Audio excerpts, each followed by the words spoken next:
എൻ്റെ പാരന്റ് എന്ന് പറയുന്ന ദീപാറാണിയാണ്, ആള് കോഴിക്കോടാണ്. ഞാൻ 2016-17 സമയത്താണ് ഞാൻ വീട് വിട്ട് ഇറങ്ങുന്നത്. അവിടുന്ന് ഇറങ്ങി ഏകദേശം 18-ലാണ് ഞാൻ ദീപാറാണിനെ കാണുന്നത്.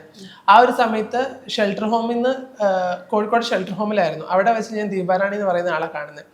ആള് എന്നെ കണ്ടു, ആൾക്ക് ഇഷ്ടപ്പെട്ടു. പിന്നെ ഞാനെന്ന് പറഞ്ഞാൽ പൊതുവെ ഒരു ഒതുങ്ങിക്കൂടി ഒരാളാണ്. ആൾക്ക് എൻ്റെ ക്യാരക്ടർ ഇഷ്ടപ്പെട്ടു. ഇങ്ങനെ കുറേ ദിവസമായിട്ട് എന്നെ കാണുന്നുണ്ട്. അപ്പം ആൾ എൻ്റെ അടുത്ത് ഇങ്ങനെ ഒരു ദിവസം ചോദിച്ചു, നിനക്ക് എൻ്റെ കൂടെ മോളായിട്ട് വരാൻ പറ്റുമെന്നുണ്ടെങ്കിൽ നിന്നെ ഞാൻ മോളാക്കാം എന്ന് പറഞ്ഞു. ഒരു ദിവസം ഇങ്ങനെ ചുമ്മാ പറഞ്ഞത്, എനിക്ക് നിന്നെ മോളാക്കാൻ ആഗ്രഹമുണ്ടെന്ന് പറഞ്ഞതാണ്.